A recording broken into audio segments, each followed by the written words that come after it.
आप सभी का हमारे YouTube channel Mahindra GS and math research centre में स्वागत है। नए वर्ष की हार्दिक शुभकामनाएं। और आज हम आप लोगों को जो पिछले वीडियो में बल क्या है, दाब क्या है, बल और दाब में क्या संबंध है, उसके बाद में जो आज का जो टॉपिक है जिसमें हम इस वीडियो के माध्यम से अध्ययन करेंगे घनत्व। तो घनत्व क्या होता है ये पहले जानेंगे।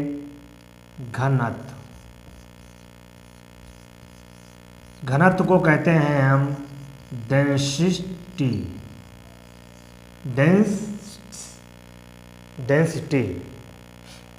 तो डेंसिटी जो है, घनत्व क्या है, किसी वस्तु का घनत्व जो है उस वस्तु के द्रव्यमान तथा उसके आयतन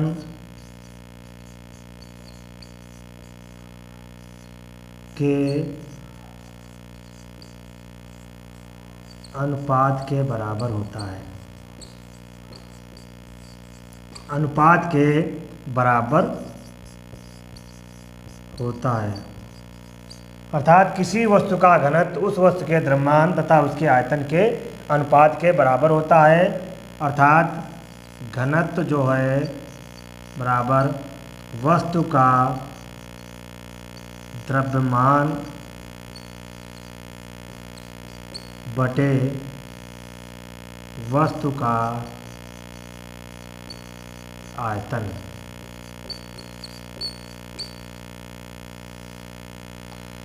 वस्तु का द्रव्यमान बटे वस्तु का आयतन और घनत्व को हमने अभी बताया है डेंसिटी कहते हैं, तो इसको हम डी से भी नोट कर देंगे।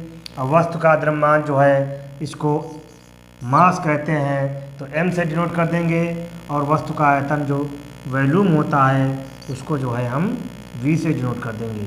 अर्थात ये होता है मास और ये होता है वॉल्यूम। तो यहाँ से D बराबर क्या आ जाएगा, m/v, और इसका जो मात्रक हो जाएगा, मात्रक क्या होगा, द्रव्यमान। तो अभी मैंने घनत्व के बारे में बताया है। तो पानी का घनत्व क्या होता है, पानी या का घनत्व जो है क्या होता है, पानी का घनत्व जो होता है 1000 किलोग्राम प्रति मीटर क्यूब। और पारे का घनत्व जो है, पारे का घनत्व 13,600 किलोग्राम मीटर क्यूब। तो पानी का घनत्व और पारे का घनत्व आप लोग ने जाना है कि पानी का घनत्व 1000 किलोग्राम प्रति मीटर क्यूब होता है और पारे का घनत्व 13,600 किलोग्राम प्रति मीटर क्यूब होता है। अब उसके बाद में आता है अगला पॉइंट, आपेक्षिक घनत्व। आपेक्षिक घनत्व, आपेक्षिक घनत्व को कहते हैं हम रिलेटिव डेंसिटी।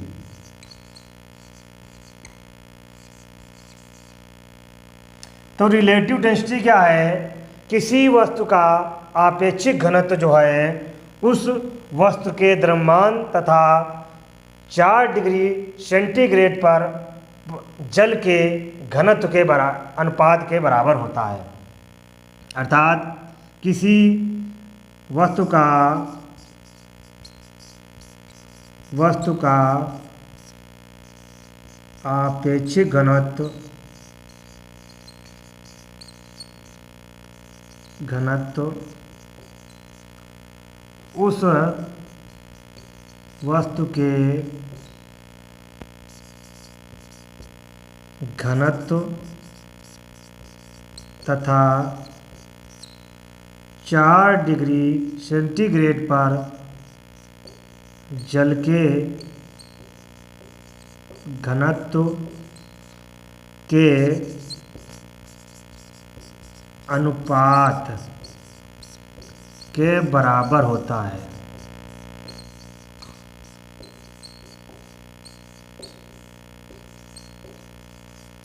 अर्थात किसी वस्तु का अपेक्षित घनत्व उस वस्तु के घनत्व तथा 4 डिग्री सेंटीग्रेड पर जल के घनत्व के अनुपात के बराबर होता है।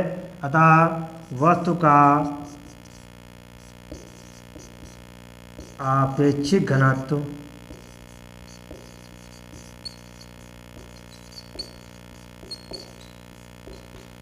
बराबर वस्तु का घनत्व बटे 4 डिग्री सेंटीग्रेड पर जल का घनत्व। तो यहाँ से जो इसका अपेक्षित घनत्व निकलता है तो वस्तु का घनत्व बटे 4 डिग्री सेंटीग्रेड पर जल का घनत्व। तो इसकी जो है यहाँ पर एक अनुपातिक राशि है तो उनके अनुपात के बराबर है। अर्थात इसका कोई मात्रक नहीं होता है, इसका कोई मात्रक नहीं, क्योंकि अनुपातिक राशि में किलोग्राम और नीचे किलोग्राम प्रति मीटर क्यूब, नीचे भी किलोग्राम प्रति मीटर क्यूब दोनों कट जाएंगे। तो इसका जो अनुपातिक इसका जो मात्रक है वो इसमें नहीं होता है। अतः इसका कोई मात्रक नहीं होता है।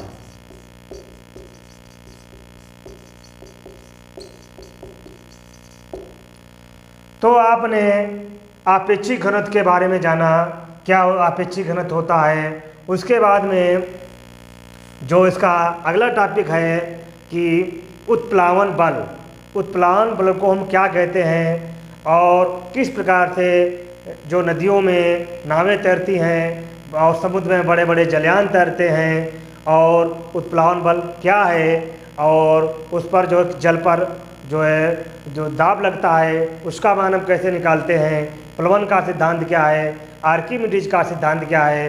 तो उसमें जो है हम स्टेप बाय स्टेप आप लोगों को बताएंगे। सबसे पहले आता है उत्प्लावन बल।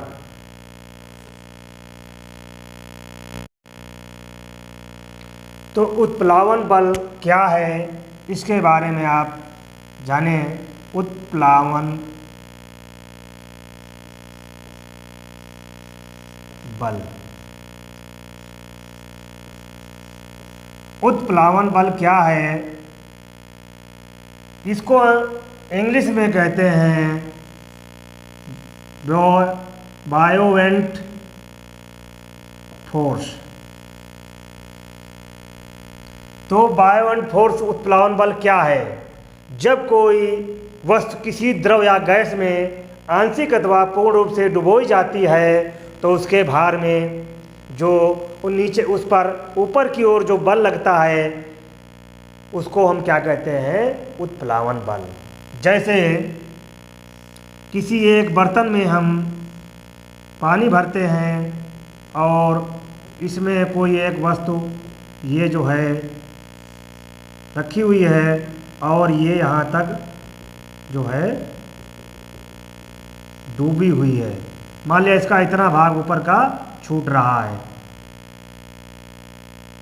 तो इस प्रकार जब कोई वस्तु किसी द्रव या गैस में आंशिक अथवा पूर्ण रूप से डुबोई जाती है तो उस पर ऊपर की ओर जो ये बल लगता है इस जल के द्वारा, इसको कहते हैं हम उत्प्लावन बल। इसको हम कहते हैं उत्प्लावन बल।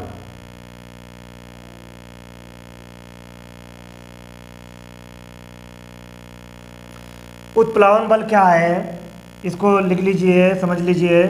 किसी वस्तु को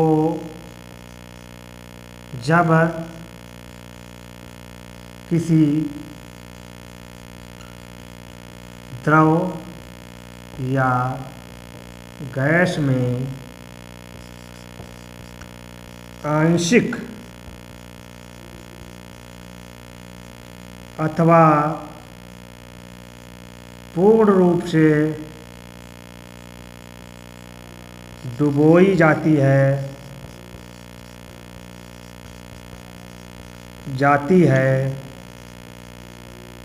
तब उस वस्तु पर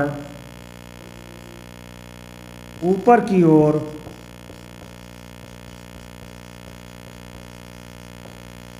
लगने वाले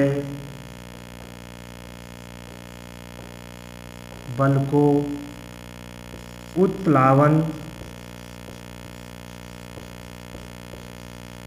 बल कहते हैं।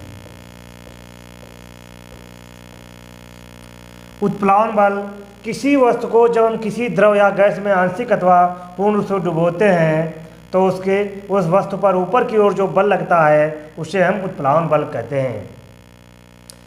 उत्प्लावन बल के बारे में एक यूनान के वैज्ञानिक थे जिनका नाम था आर्किमिडीज। आर्किमिडीज ने एक इसी उत्प्लावन बल पर एक सिद्धांत दिया था जिसका नाम था आर्किमिडीज का सिद्धांत। उन्होंने कहा था जब कोई वस्तु किसी द्रव में आंशिक अथवा पूर्ण रूप से डुबोई जाती है तो उस वस्तु में जो कमी आती है तो वह कमी उस वस्तु द्वारा हटाए गए द्रव के भार के बराबर होती है। मतलब कहने का मतलब क्या है, जब कोई वस्तु किसी द्रव में आंशिक अथवा पूर्ण रूप से डुबोई जाएगी तो उस वस्तु के भार में कमी आएगी और ये कमी जो है उस वस्तु द्वारा जो यहाँ पर जो नीचे जल है, द्रव है, उस वस्तु द्वारा हटाए गए द्रव वहाँ पर जब वस्तु आएगी तो वहाँ का जल जो है इधर उधर जल है वो हटेगा। तो जब ये दर आपने देखा होगा किसी भरी बाल्टी में अगर हम कोई लोटा डालते हैं या कोई वस्तु डालते हैं तो उसमें जो पानी भरा हुआ है और उस वस्तु के जो है अगर पूरा कुछ आंशिक अथवा पूर्ण रूप से डूब रही है तो उतना ही पानी बाहर निकलेगा जितनी की वस्तु का भार होगा। तो किसी वस्तु को जब किसी द्रव में आंशिक अथवा पूर्ण रूप से डुबोते हैं तो उसके भार में कमी आ जाती है और ये कमी उस वस्तु द्वारा हटाए गए द्रव के भार के बराबर होती है। इसे हम आर्किमिडीज का सिद्धांत कहते हैं। तो आर्किमिडीज ने जो सिद्धांत दिया था उसको भी आप लिख लें।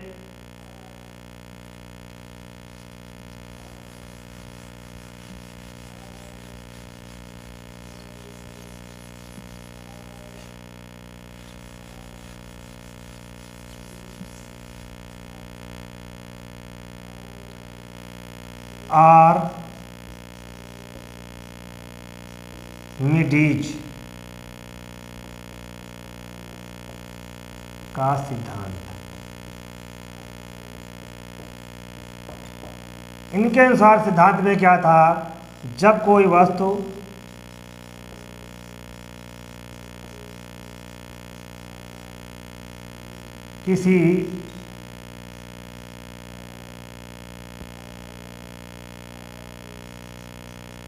किसी द्रव में आंशिक अथवा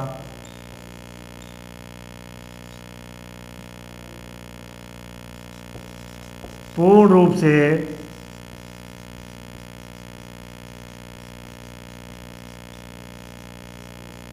डुबोई जाती है तो उसके भार में कमी आ जाती है।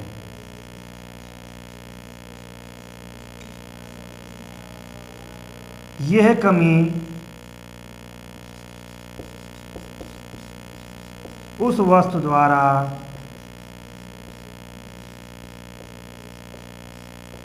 हटाए गए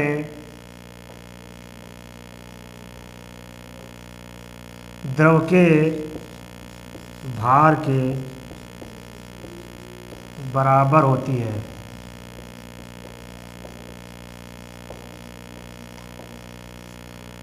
जो आर्किमिडीज ने सिद्धांत दिया था कि जब किसी वस्तु को किसी द्रव में आंशिक अथवा पूर्ण रूप से डुबोते हैं तो उसके भार में कमी आ जाती है। कमी क्या कि उसका जो है कुछ भाग जो होता है वस्तु का द्रव में रहता है, और जितना भाग द्रव में रहता है तो उस वस्तु द्वारा उस जो द्रव बाहर की ओर निकाला जाता है, जो बाहर द्रव आ जाता है, तो उसका भार उस वस्तु के द्वारा हटाए गए द्रव के भार के बराबर होता है। तो ये कमी उतनी ही होगी जो वस्तु के भार में जो उसके वस्तु द्वारा हटाए गए द्रव के भार के बराबर होती है। तो आर्किमिडीज ने सिद्धांत दे दिया था। उसके बाद में इसी सिद्धांत के अनुपालन के आधार पर जो नौका चलती हैं और ये जलयान जो चलते हैं, और उसके साथ साथ में एक और वैज्ञानिक हुए हैं जिन्हें हम प्लवन का सिद्धांत कहते हैं। प्लवन के सिद्धांत के अनुसार से जब कोई वस्तु किसी द्रव में जो पूर्णतः डूबी हुई रहती है तो वो जो है उसके द्वारा जो बल का मतलब जो है भार होता है, तो उस वस्तु का भार जो होता है उस द्रव के भार के बराबर होता है। अतः जब पूर्ण रूप से कोई वस्तु डूबी हुई है और उसका जो भार होगा उस वस्तु के द्वारा जो हटाए गए द्रव के भार के बराबर होता है। तो प्लवन के सिद्धांत के हिसाब से उन्होंने 3 उसकी जो है स्टेज दी कि किस प्रकार से कब जो है वस्तु जो है पानी के ऊपर तैरेगी और कब वह वस्तु आंशिक रूप से डूबी हुई तैरेगी और कब वह वस्तु जो है पूर्णतः रूप से डूब जाएगी। तो तीनों स्टेप उसमें हैं, उनको क्रम बाय क्रम देखिए।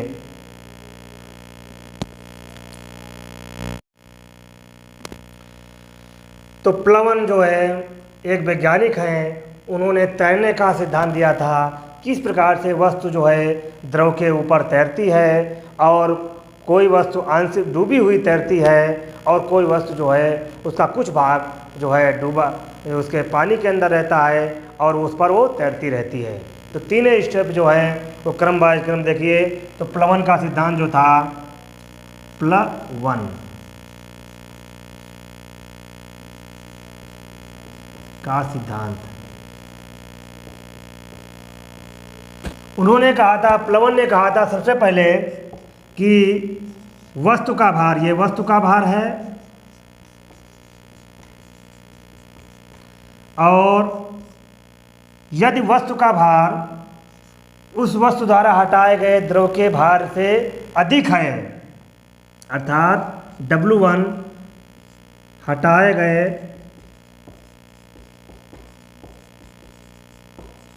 द्रव से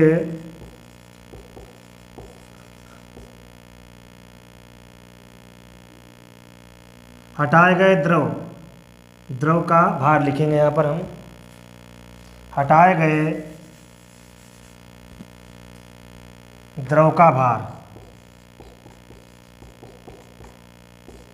कहने का मतलब क्या है, वस्तु का भार और वस्तु द्वारा हटाए गए, ये वस्तु द्वारा यहाँ पर लिख लीजिए, और भी वस्तु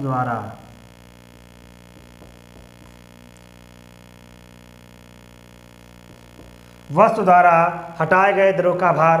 तो यहाँ पर अगर वस्तु का भार अधिक है और द्रव का भार जो है वो कम है, तो इस कंडीशन में जो होगी वस्तु जो है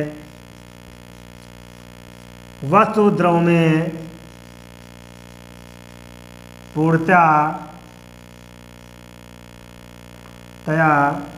डूबी हुई तैरेगी। दूसरा उन्होंने स्टेप दिया था, कंडीशन दी थी कि अगर वस्तु का भार W, वस्तु का भार जो था वो W और उस वस्तु द्वारा हटाए गए द्रव का भार दोनों बराबर बराबर हैं, वस्तु द्वारा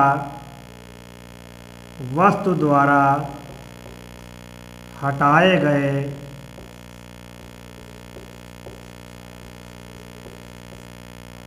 द्रव का भार। तो उस कंडीशन में क्या होगा, अगर वस्तु का भार जो है उस वस्तु द्वारा हटाए गए द्रव के भार के बराबर है, तो वस्तु जो है उस समय जो है उसका कुछ भाग, वस्तु का भार और उसमें जो है पूर्णतः दोनों जब बराबर हो जाएंगे, मतलब वस्तु का भार और वस्तु द्वारा हटाए गए द्रव का भार, तो उस कंडीशन में वस्तु जो है पूरी जमीन उसके अंदर डूब जाएगी। तो वस्तु जो है द्रव में डूब जाएगी।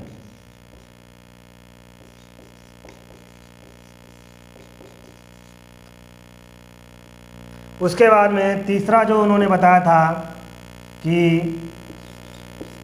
वस्तु का भार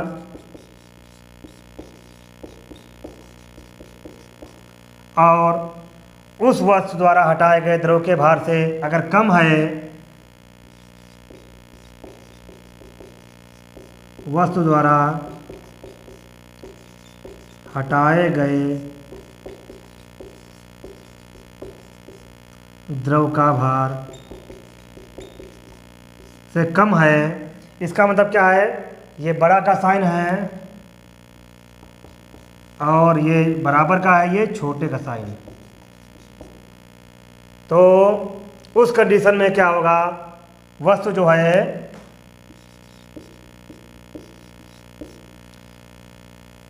वस्तु का कुछ भाग जो है जल के अंदर होगा और वस्तु तैरेगी। वस्तु का कुछ भाग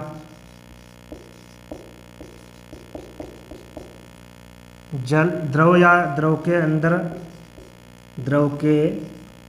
अंदर रहते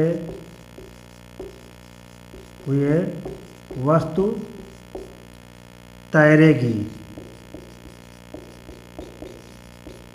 इसी सिद्धांत पर, इस कंडीशन के आधार पर, चाहे आपकी नौका हो और या बड़े बड़े जलयान हो, वो इसी कंडीशन के आधार पर, इसी शर्त के आधार पर, इसी जो है जो इसमें पॉइंट है, जो इसकी वैल्यू मान है, उसी के आधार पर जो नौका और जलयान बहुत बड़े बड़े तैरते समुद्र में या नदी में तैरते रहते हैं।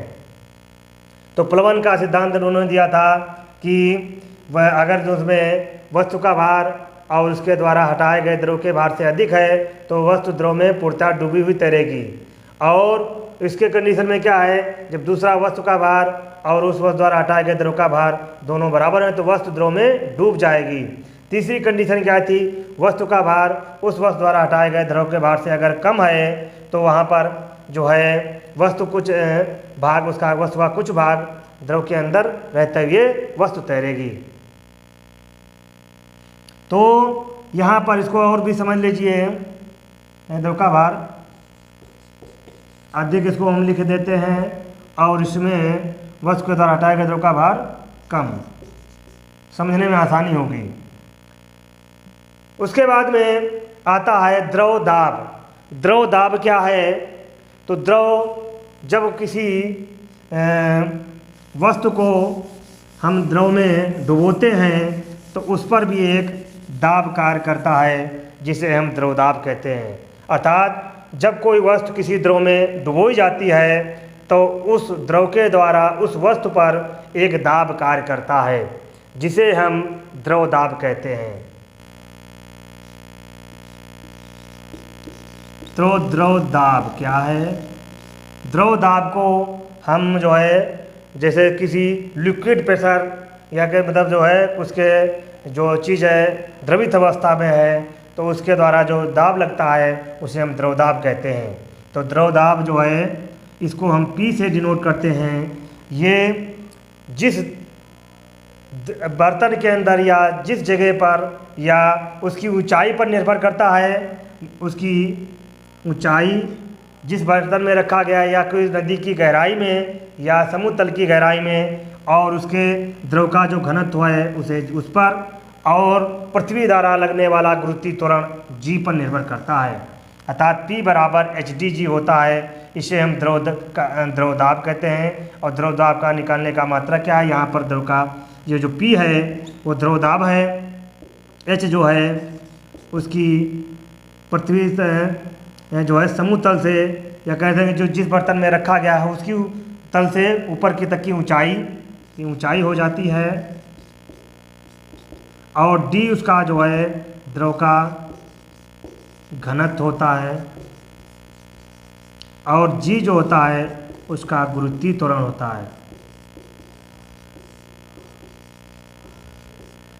तो इस प्रकार से आज आपने जो है घनत्व क्या है, अपेक्षित घनत्व क्या है, उसके बाद में उत्प्लावन बल क्या है, आर्किमिडीज का सिद्धांत क्या है, प्लवन का सिद्धांत क्या है, और द्रव दाब क्या है, इन सब चीज़ों का आपने इस वीडियो के माध्यम से अध्ययन किया। इसमें जो कोई समस्या आ रही है तो मेरे कमेंट बॉक्स में अपनी कमेंट लिखें और मेरे चैनल को सब्सक्राइब करें। धन्यवाद।